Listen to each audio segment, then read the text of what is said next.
Hey everybody, welcome to a ranking of the Firefly episodes. Okay, I know you've probably watched my ranking list, so I thought I'd try something different. I thought I'd do something with a TV show. And if you've watched my top 20 favorite TV shows, you will know my favorite show of all time is Firefly. I got the Blu-ray of it, and it's one of my favorite TV shows of all time. It's a fantastic show. It's only 14 episodes, so if you have not watched this show yet, give it a watch. It's fantastic. Give it a watch. It's amazing.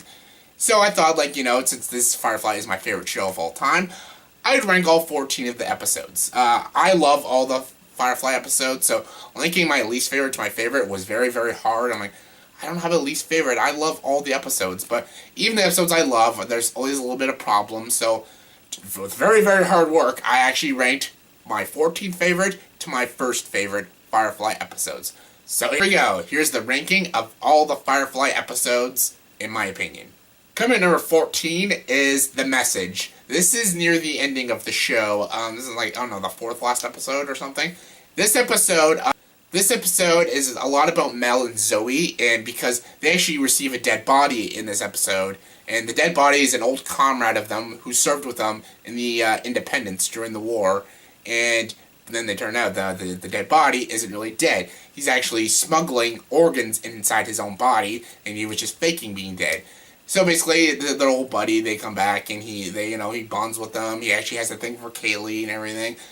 But, however, he stole the organs from a bunch of bad people and they're out to kill him. So basically, the whole crew, Mel, Zoe, and everyone on Serenity has to protect this guy from all these bad people.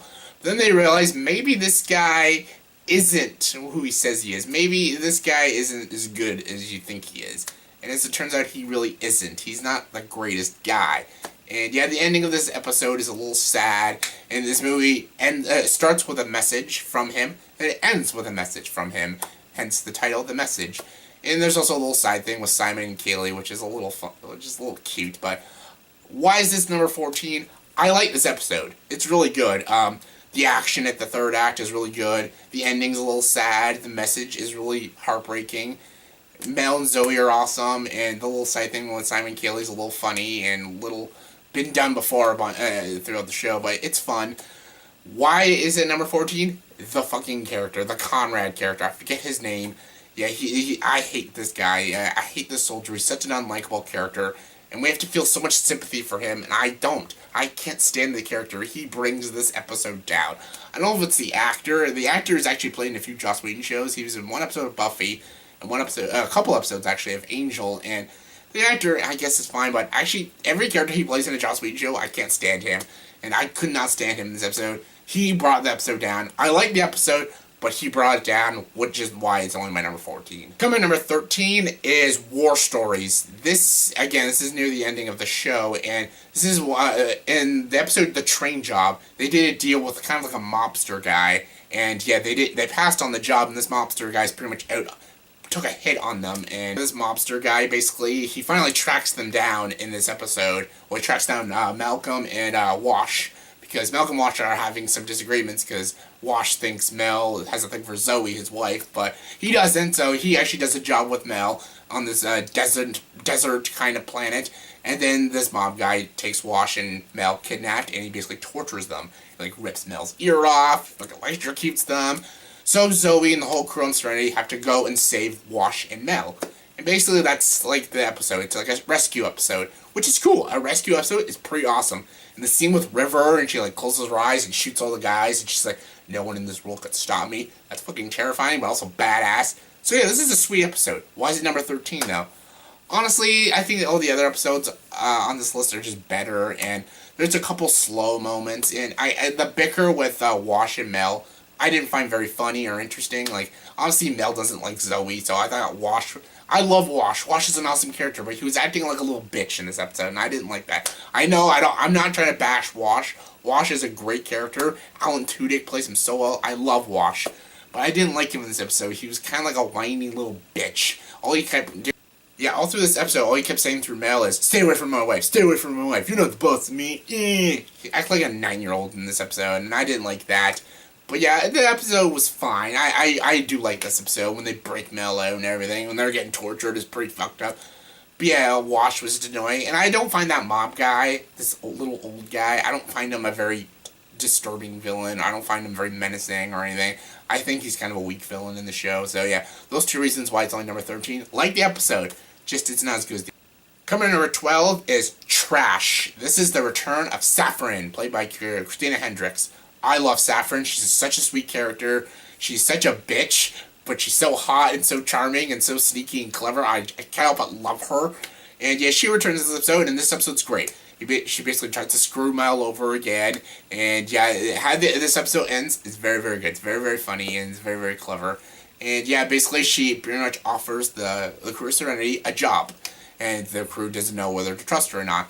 But they do, but Honora thinks like, oh hell no, don't trust this bitch. And she's the only one that's logical. You're like, why the hell are we trusting her? She fucked us over in our Mrs. Reynolds. And yeah, you don't know if you can trust Saffron again. You obviously, it's fucking Saffron, you can't trust her. But yeah, you actually learn a little bit about Saffron in this episode, which I liked. She gets a little bit of character development, because in the episode Our Mrs. Reynolds, you didn't know anything about Saffron. This one, you actually do know a little bit about her, and it was good. I liked seeing like a side of Saffron I didn't see.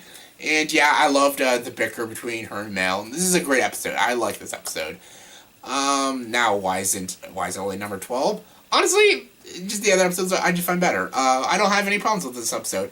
I guess the only problem is it's just a good episode. It's not a fantastic episode. It's just a very good episode. I like watching it. It's not an episode I have to watch all the time. Or like, to have to repeat the episode.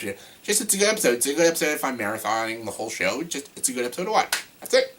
It's not a great episode. It's just a good episode. Coming number 11 is Heart of Gold. Heart of Gold is an episode. This is the second last episode of Firefly.